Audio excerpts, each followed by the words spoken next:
Delanie Fischer, what's up? How you doing?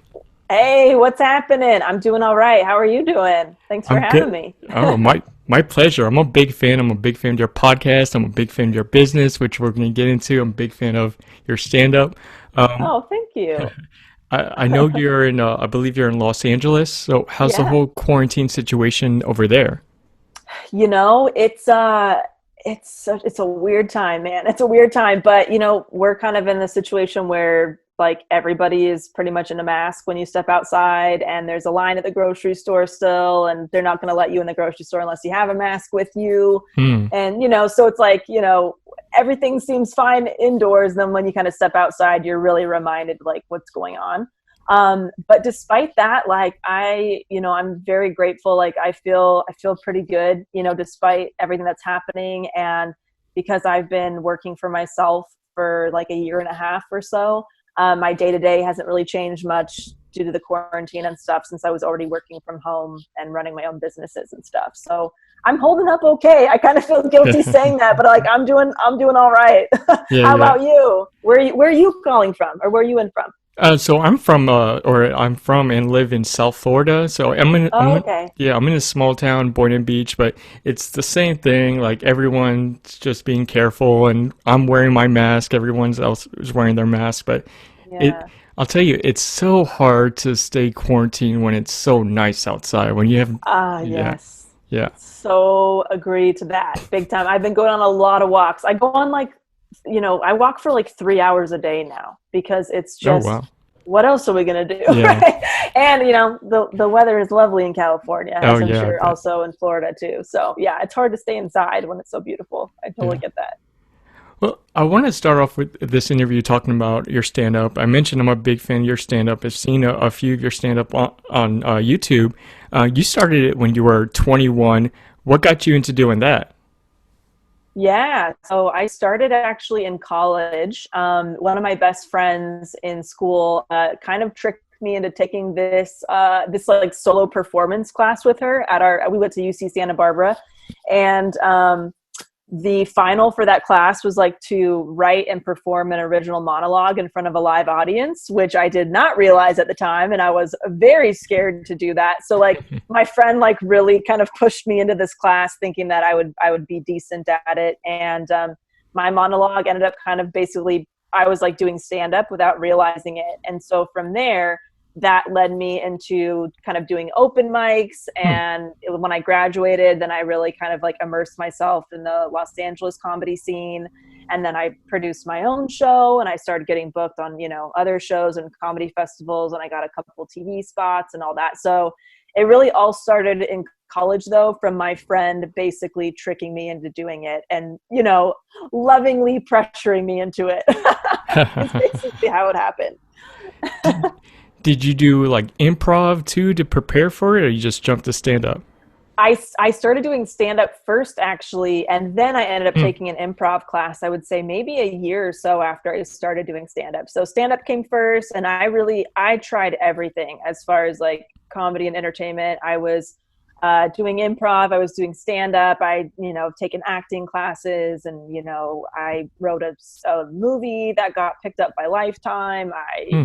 I've kind of dabbled in, writing, producing, performing, all those different aspects of entertainment. So yeah, but I started with stand up. Stand up was like the way I kind of got into everything. Well, I also saw that you retired from stand up about a year ago, if I'm correct. So why'd you want to Yeah. make that move into your career? Yeah, so about 2 years ago, I stopped doing stand up. You know what it was? I just kind of realized that although there's so much I love about the craft of doing stand up and writing and all that stuff, the lifestyle just is not for me. Hmm. I'm very much like a homebody. I like being in one place and staying in one place. I'll be honest, I don't really like to be on airplanes and public transportation. It's not super fun for me. Yeah. And so the reality of like the stand up lifestyle is like being out almost every night and being gone almost every weekend and really grinding in that way. And unfortunately, the lifestyle was making me really, really depressed, even Hmm. though I love the craft of writing jokes and editing jokes and performing and stuff. But the kind of the negative stuff for me really outweighed the positive stuff. And it just kind of became, it just no longer made me happy. So I knew I had to kind of like ease out of it. I knew I wanted to leave, but I had been doing it for 6.5 years at that point. And, it was like my part-time income. And even though I had like a corporate day job in entertainment, I was still performing on nights and weekends and making money and stuff. So I kind of had to ease out of it. Like the first thing I did was like, okay, I'm only going to like take shows that are within like 2 hours of my apartment, right? So it's like, okay, I'll cut it down from there. And then it became like an hour outside my apartment. Then it was like 30 minutes. And so I slowly just kind of cut down over time. And then by the time I kind of eased out of it that way, I kind of felt ready to move on. But it was a very hard decision. It was a really hard decision because with stand-up, like you grind so hard to kind of like make a name for yourself and get your foot in the door. And just as it was getting easier for me to make money and I was getting booked easier and all this stuff, I left. I left right when it was kind of, making sense easy. But it just wasn't making me happy, unfortunately. Well, and I've seen some of your stand-up I mentioned on YouTube, and you're hilarious. You're awesome. Even on the podcast, you're hilarious. And you're hilarious all around. Do you ever see yourself maybe like wanting to go back to it, or maybe trying it every once in a while just to make sure you're not rusty on it? Yeah, good question. As of right now, I don't have any intention of going back. However, it's really weird. I still write jokes. I still write jokes for myself the way that I was when I was performing. And so I am still kind of collecting bits, but I just don't perform them. So it's like this weird thing, like, I still have like that muscle of my brain works, that joke writing. But, maybe at some point I'll do like an open mic for fun or something, but I don't see myself doing it anytime soon, honestly. And if I did do an open mic or a show for fun, I probably wouldn't tell anybody about it. I would just go and just see how it felt. And just like be on the down low with it. Like, let me see if I can try this. Yeah, exactly. Or it's like, maybe I'll just put those jokes out on Twitter at some point and call it a day. I'm not really sure. But it's weird to like stop doing something, but that part of my brain is still very much like on, which is weird. So, yeah. Well, I think I saw it was either one of your final performance or maybe your final performance. You kind of had a half special, half documentary going on that you that's called Love at First Cousin. How'd you get into that project? Yeah. So basically when I knew I wanted to leave stand-up, I knew that I like needed to give myself a project to basically, make this project happen and then move on. I'm very much somebody who like, I like need some kind of graduation or certificate or something like that to say, okay, I did this thing. Now it's time to go to the next thing. And with stand-up, like you don't really get that. There's no fucking graduation ceremony and shit. They'll be like, okay, hey, you're done now. You've reached it. So I decided like, you know what? I had this weird idea for a comedy special and like, I'm just going to write it and produce it myself and make it happen. And it'll just be like this project I made. So I can really move on from this. So it was very much a, self-funded independent passion project that I was like, I just want to run with this idea and bring it to life and then leave stand-up. So it was kind of like my farewell to like stand-up comedy special. And it's all about, it's called Love at First Cousin. And it's all about romantic cousin relationships. And there's interviews in between stand-up comedy. So it's definitely something that I'm like, this is kind of a different idea. And I'm like, I'm going to make it happen. So... No, it's awesome special. I know people can see it on YouTube. I think it's like half an hour or something.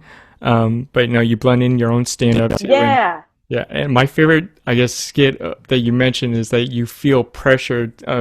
If you don't mind me spoiling it a little bit, that you talk a little about your mother who was in a relationship with a cousin, and you just felt pressure to continue that going on.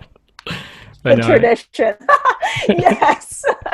Yes, both my mom and my grandpa have dated their first cousin before. So I found that out as an adult. I'm like, oh my God, this is comedy gold. Like I have to do something with this whole, that I'm basically part of this like cousin fucking family in a way. And so that's basically, yeah, I basically wrote that special.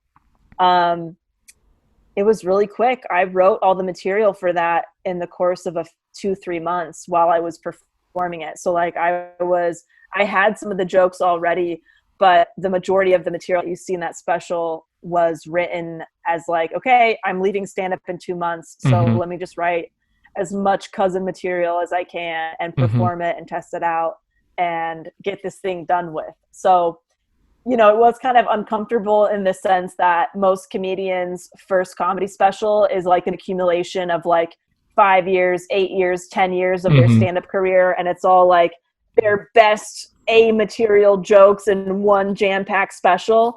And that wasn't really the case for me. I had a couple older bits in there, but a lot of it was just new material to go with this like theme that this idea that I had. And yeah, it's just kind of it's something that I put together relatively quickly. Well, you mentioned that I guess you were writing it for 2 to 3 months. So did the whole thing from beginning to end was 2 to 3 months, or was it longer than that? So from like the very first idea to having a finished product, I think was the total of about 4 months. So that's like edited and everything. I was performing, testing out material for a couple months while I was writing it. So for a couple months, I was writing and performing and testing jokes out and trying to piece this thing together. And then there were 2 filming days, the special, the stand-up part, and then the interview part. And then it was edited really quickly within like a week or 2. Okay. So it was a very, very fast production. And I had only run that's the whole, like, I mean, I performed on stage for, I think 25-30 minutes of all that material. I had only ran that whole set maybe twice before I performed it in front of the camera. So it was, it was definitely not the usual process for a special, that's for sure. I'm curious because one thing that was really unique is that you had couples that were cousins on the special too, and just openly talk about their relationship and just confident that, yeah, this is someone I'm in love with. This is my cousin. How were you able to find these people? How were you able to convince them to get on the documentary and just talk about their relationship? Good question. So I wasn't able to convince them. So actually the people in the special are actors but they're real stories. So what happened was I found real cousin couples from all over the world. I connected with them on different websites and stuff like that. And everybody wanted to share their love story basically, but nobody wanted to be on camera because they were so afraid. Because they realized like this is still very much taboo. There's a lot of misconceptions about it. We don't want to be like the victims of any like hate crimes or anything like that. And so I was like, wow, I want to figure out how to get these stories out because these are real people. And their stories were like amazing with what they were dealing with. So I decided to basically hold auditions, and I had a bunch of actors come out for a day of auditions, and we pieced people together that way to basically portray these real couples. Yeah. So everybody you see is an actor, and they were given like, this is the true story of this couple, and you guys are going to portray that in an interview. Yeah. But yeah, it's an awesome special or documentary. I think anyone that wants to see it definitely are curious, like definitely watch it. I definitely recommend it. It's just your special alone you're hilarious on the stand up, but yeah, I just kept on laughing. Thank you. Yeah. Well, besides doing stand up, thank you so much. I appreciate it. You're welcome. Besides the stand up, you also co-host a podcast called Self-Helpless with other comedians Taylor Tomlinson and Kelsey Cook, who are your best friends, I think. How did that come together? Oh, yes. So this happened, we've been doing the podcast almost 3 years. And about 3 years ago, we had all been working together on a different project. We actually wrote a TV pilot together, and where we all basically wrote this pilot where we played sisters. and we loved working with each other. We realized like we were all very type A, kind of perfectionist type of like, you know, more like self-improvement Yeah, nerds, yeah. which is not usually the typical personality of a comedian. Yeah. And so we connected so well, and we're like, we just want to keep working together in some Hmm. capacity, even if this project doesn't go through. What should we do? And then Taylor was like, what if we start a podcast? I'm like, oh, I'd love to have a podcast. I've always wanted to have a podcast. Yeah. And then within a few days, we had Kelsey Cook had a podcast before Self-Helpless. So she had the equipment. Hmm. We, you know, I threw out the name Self-Helpless. You know, Taylor threw out some segment ideas. We recorded like 2 or 3 days later after we came up with the idea. And we started Self-Helpless as just a fun passion project, you know, as friends, saying like, this is just fun because we all have the same interests. We're all very much interested in self-help and self-improvement and personal development. Like, let's just bring like a very uncensored, real approach to those topics and see what Hmm. happens. And so unbelievable the kind of life it's taken on. You know, Yeah. it's definitely taken on a life of its own over the course of 3 years. We would have never thought it would have grown, you know, to be what it is today. Very, Yeah. very cool. Yeah. You have some great guests on there, and just you three alone are amazing and funny too. And what I found interesting is that each of you brings kind of your own expertise on the podcast and trying to do self-help. For the listeners, you actually specifically provide dating and career advice. So why do you want to focus on those topics? Yeah, you know what? I think I focus on those topics because I've been the biggest hot mess in those topics. I feel like between myself, Kelsey, and Taylor, I feel like I've had maybe the most trial and error in those Hmm. topics where out of us three, I've definitely dated the most people and have had the most failed relationships, I would say. Same thing with like, as far as career goes, I have tried so many different things. I have felt so lost and so all over the place.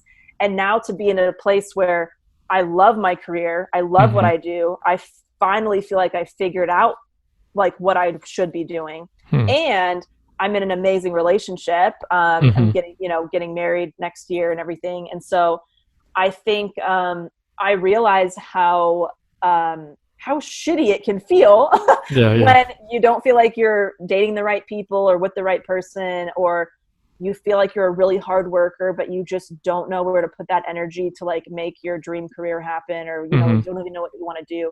And so I kind of like focusing on those areas because I feel like I've had the biggest transformations for myself in those areas, Yeah. specifically. So yeah. No, and I find it funny that you, well, not funny, but interesting that you are openly talking about that stuff. And I'll say, just from my opinion, from what I've listened to the podcast and interviews, that out of you, all three of you, you are probably what I noticed more open in talking about your relationships and kind of have a more open mind. Right. I'm an overshare, that's for sure. I was like, hey, she seems like she's an open minded person. Yes, indeed. Yes, indeed. Well, another role that you have on your resume is being a CEO of a company called Dix by Delaney. Do you want to share what that Yes. company is and how it got started? Oh my gosh, yes. So Dix by Delaney is this insanely ridiculous hobby that I started in 2015. I was still very much into stand-up at the time. I was performing all over, and Hmm. I got invited to a comedian's like holiday party, and they're like, yeah, just like, you know, basically bring a homemade gift for the gift exchange game that we were gonna do.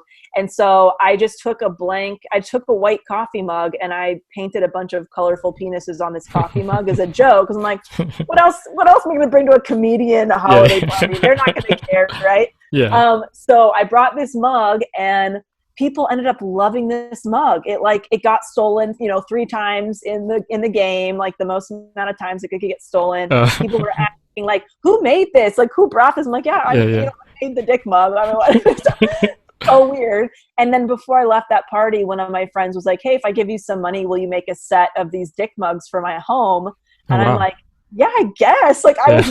I never planned on making those ever again. Yeah. But I Yeah. did. And so from there, it was just kind of word of mouth that like friends and family were ordering these like dick mugs from me. So Hmm. a joke. And so that kind of turned into me like turning celebrities and characters and like friends and family into cartoon dicks on dishware. And from there, I got my own website. I set myself up as a business. And this hobby was, I had this hobby for a few years before I realized, oh my gosh, this is what I can use to get me out of stand-up and get me out of the day job I didn't really like at the time. I'm going to really put all my eggs in the Dicks by Delaney basket and like really try to make it a real business. And so within a year of doing that, I was able to leave my day job to do Dicks by Delaney full time. And now, not even like almost 2 years later, I have a team. I have an assistant. I have 2 cartoonists. We now sell digital products. So basically we sell digital dick cartoons. People will submit like a description and photos of a loved one, and we will turn them into dick cartoons that they can basically print on anything. So people print them on mugs and shirts and pillows and all kinds of stuff. So definitely, crazy process, but that's what enabled me to leave my day job and leave stand-up. That's how I kind of pivoted out of there. Something I saw or heard that was interesting was in a previous interview, maybe a couple of years ago, you were talking about the business, and I think at the time when you started it, it was just you, and then you mentioned that in a couple of years, your goal is to actually have other people pay other people to do it, and you mentioned that you have artists now doing it and stuff. So, I mean, since that was your goal a couple of years ago, do you have new goals set out for your business a couple of years from today? That's such a good question. Oh my gosh, such a good question.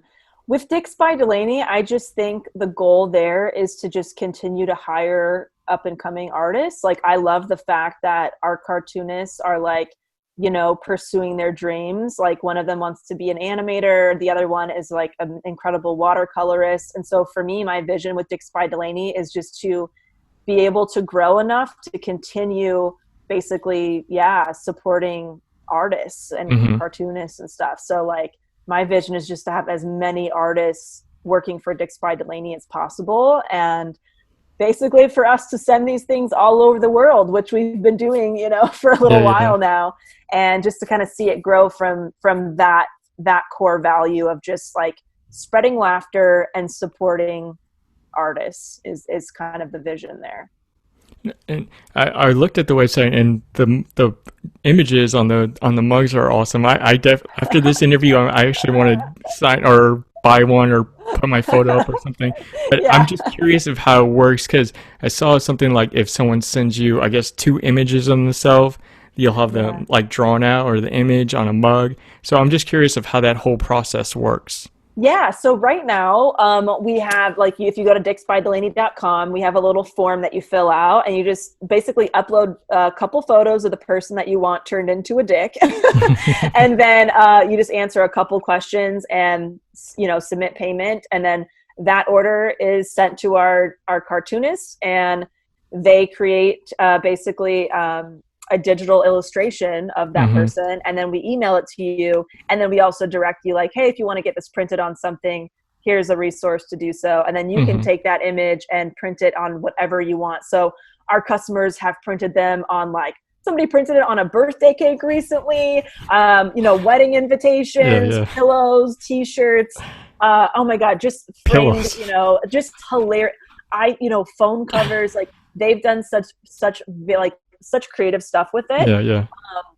And we will probably be launching our own little shop through Dicks by Delaney of things that are like ready to ship. So more like holiday type of stuff, and more like, more evergreen designs like that. Those will be available for you to just like buy the coffee mug or buy the t-shirt. But if you want the custom design, that's going to be like an artist is making that, especially for you. So yeah, it's just kind of a cool like collaboration between us and the artist, and also like our customer gets to be creative too with thinking about how they want to use it. Somebody like made a whole coloring book for their friends by like turning them all into dick cartoons and then putting a whole like book together. I mean, really, really creative stuff. So I love that part of it. We're inviting other people to be creative with us. It's really fun. I want to buy a couple of mugs and give it to my family of an image of me for the. Yes, yes. Oh, another favorite one of our like people will turn themselves into a dick Hmm. and then gift it to other people as like, sorry, I've been a dick gift. I mean, such funny creative things that Yeah. people are doing with these. I absolutely love it. Oh yeah. And you know it does sound like it's a good like apology gift. Yes, Yeah. exactly. Yes. Yes. Yeah. Everybody needs a sorry I've been a dick Yeah. gift at one I point like that. for sure. Well, besides having this business, another business you have is a consulting company. So, would you Yeah. like to share what that's about for our listeners? Absolutely. So what happened was when I launched Dix by Delaney and it became successful enough where I could leave my day job, other like artists and entrepreneurs started reaching out to me saying, "Wait a minute, how did you make this happen for yourself? Can you help me like turn my hobby into a business as well?" And Mm-hmm. so it kind of organically led, the launch of Dix by Delaney kind of led me into this consulting business that I really hadn't planned on doing. And so now I've been doing that a little over a year, and I help small business owners, comedians, and podcasters basically start and scale their projects and businesses. Mm-hmm. And that kind of just all happened organically. And the kind of results I give people are, the things that I've been able to do for myself. Like I've been able to, start a small business that, paid my bills so I could leave my day job. Mm-hmm. Our podcast is doing very well. And I was a comedian for a long time where I was getting paid work and I was getting on TV and stuff. And so I basically help people with the same things, that I've helped myself Mm-hmm. build. So those are the three types of clients that I have. And as far as small business owners, I help people who have product-based and service-based businesses. So yeah, that's kind of like been my main job almost like the last year, I would say, which really kind of took the forefront. And that's why I really needed help getting people to help me run Dix by Delaney, is because I love consulting so much and I like helping other people bring their dream job to life. And Mm-hmm. so that's kind of been my focal point this last year, even though I have these other businesses, Dix by Delaney and the podcast. Mm-hmm. My consulting work is probably something it's probably the thing I love doing the most. Yeah. Well, if anyone's interested in the consulting company or your consulting company services, Yeah. they'll look through your website. And I noticed there's a video, and I also mentioned on the front page, you mentioned that if you're offended by swear words, then this isn't a course for you. So why is that something to mention to potential clients? Oh, such a funny question. Uh-huh. So yes, I do have an online course. It's called the Thriving Artist Course. And that was a result of me starting the consulting business. And that is basically a course, like a step-by-step course for anybody who wants to turn their hobby into profits. So Mm-hmm. if you bake cookies or you paint or you make sculptures or you knit sweaters, whatever it might be, I share with you step-by-step how I turned my hobby of painting penises on coffee mugs into a real business. And Yeah. so that course came about me consulting with people. I'm like, oh, I noticed I kept saying the same things over and over again. And I'm like, I Mm-hmm. need to put this into like video form and give it to people that way. So Mm-hmm. the reason I say like, hey, like if you're offended by swear words, this course is not for you, is because, if anybody's heard me speak before, like, Yeah. people who listen to the podcast and Yeah. stuff, I'm quite an uncensored person. I Hmm. definitely share a lot of personal stories and stuff. And that is no different from my course. With my course, like if I say, holy shit, you have to do this, it's amazing. Yeah. I don't want somebody to be like, ooh, I didn't, Yeah. the SH word make me feel comfortable. Like that's not somebody who's probably going to feel super comfortable taking my course. Hmm. And therefore, I might not reach that type of person, and that's okay. They're probably meant to go somewhere else.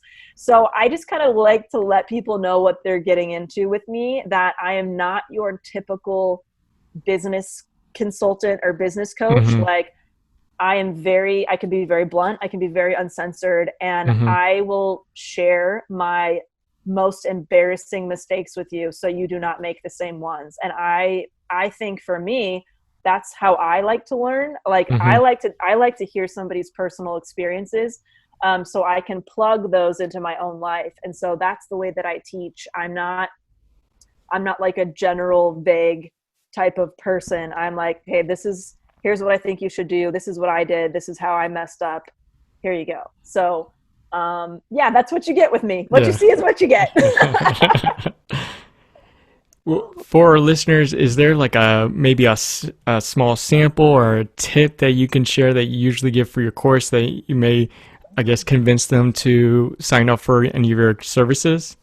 Oh, that's a good question. Well, the course is for the feedback I've gotten from students who have taken the course takes about 8 weeks to finish if you have a full-time job. However, it really depends on like how much time you have to devote to it. For me, like, man, this might sound a little cocky, but I think there's so many good tips in that course that I'm trying to think of just a common theme that my clients and students have the kind of biggest issue with. You know what I think a lot of people kind of, especially now, kind of get stuck on is this idea of like the follower count on social media. People get so obsessed with having a certain amount of followers and stuff like that. Yeah. And one of the tips I kind of talk about in the course is I really tell people not to focus on the followers. You got to focus on like the real people and the real sales that you are getting out of your business. Those, the people that you serve. The follower account will grow organically as you kind of step into your own and like you're sharing the stuff that is important to you. But I think for me, the tip that I think is pertinent right now with social media is, you know, you're not running a popularity contest, you're running a business. And so I personally know people that have, I know somebody who has 1 million followers on social media who cannot pay their rent. And I know somebody with less than 500 followers on social media who charges $10,000 for every meeting that they have. So I kind of present things to people in a more simple way where it's like, don't worry about all this fancy kind of aesthetic stuff people got going on. Really focus on what's actually happening, the reality of what's happening in your own business. So I'll kind of just leave that. That's not really a tip, but I think a lot of my clients right now are getting stuck on the social media numbers, and they absolutely should not be getting stuck there. So, yeah. Well, no, that's good knowledge to know. Like, I would never have assumed like someone with 1 million followers would have trouble paying the rent. And if you see someone with 1 million followers, you're like, oh man, this person must have a rich lifestyle. Killing it, right? Exactly. And that's the thing is like, you know, what matters is like, yeah, followers are great, but if those followers you're not able to roll them over into your business, that's not going to help you as a business owner. And so I like to get straight to the point. My goal as your, you know, consultant or in this course, I want to get you clients and sales as quickly as possible. We go straight to the source. We get you working immediately. I don't need you to set up a fancy website and a fancy this and have all the things. I get your ass out there working immediately into the thing that you love doing. Nice. I do not wait. Everything else falls into place later, but we really get like, if your dream job is, you know, you want a hit podcast, we make that happen. Like we get you into podcasting immediately. There's no waiting around. There's no planning. There's really just doing. So, I guess that's kind of my approach. That's how I've done what I've done is, you know, you don't overthink it. You just make it happen and the rest kind of falls into place, you know? I have a couple of listeners that I know of that would personally would love to take this course. So for those who they know who they are that I know, please take this course. You're hearing it now. Immediately when you get off this, buy a Dick's go to Dick's by Delaney and buy a mug and then sign up for the course. I appreciate it. Well, Delaney, we're at a segment in this podcast a recurring segment in this podcast called Words of Wisdom. So this question is, share with us a quote that you strongly live by and tell us why. Ooh, oh, so good. Oh my God, there's so many. I struggle with perfectionism big time. So I'm always constantly listing off several quotes in my head to kind of pull myself out of that.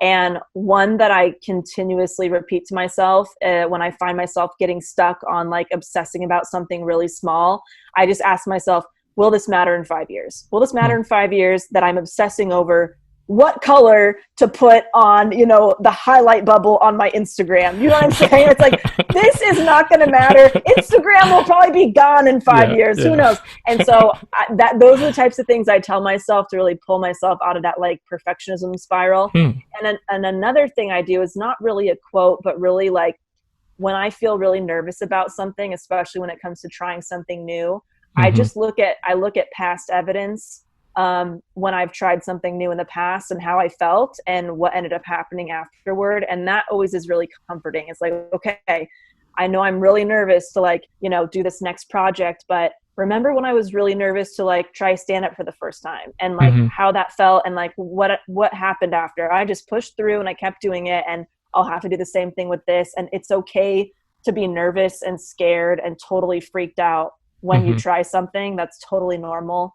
So I'm kind of always just doing that to myself, where I'm trying to constantly zoom out, of my, I get really nitpicky with stuff. So I'm always trying to look at the bigger picture. That's good advice. I think I have like some OCD because I focus a lot on like those colors when I'm doing like my postings. I'm like, I'm not feeling the shade. And I'll go back to it, or if there's like a second or two in my podcast that I don't like a sound in the background, I have to like go back to it and maybe take another hour of editing and all that stuff. But I need to ease up on that perfectionism.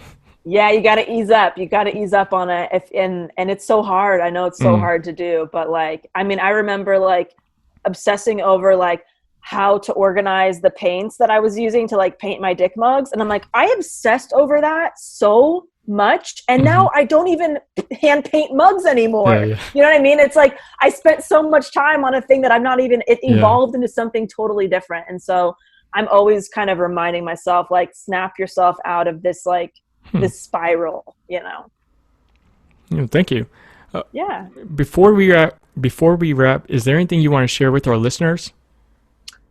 I just want to say like, hey, whatever the hell you want to do, you can do it. I mean, I really believe that as somebody who's like, if I can make money selling pictures of penises, you know what I mean? If I can make a living doing that, I really want people to know that you can do whatever you want. Like that weird interest that you have, that unique skill, that thing that you're drawn to, just allow yourself to do it and play with it, and don't worry so much about the outcome right away. Just like allow yourself to have fun with it and explore your creativity and your interests. Awesome. Well, thank you for sharing that for our listeners. But Delaney, thank you so much for doing this interview and joining us on the Irie Chat. I'm a big fan. I'll continue listening to the Self-Helpless podcast. Definitely for our listeners, catch that documentary special or the comedy. It's on YouTube, right? Yeah, it's on YouTube. You can watch it for free. It's called Love at First Cousin. Love at First Cousin. It's an awesome special, and I'm definitely gonna get a Dicks by Delaney mug. I'm gonna get on that today.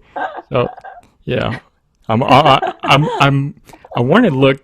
curious. I'm like, wonderful. How would it look a picture of me as a penis shape? I'm curious of how would that look. Well, we'll help you find out. We will do that for you. Well, Delanie Fischer, from the bottom of my heart, thank you so much for joining us on Irie Chat, and best of luck on everything. Thank you. You're so welcome. It was really fun. Thanks for having me on, and best of luck with the show.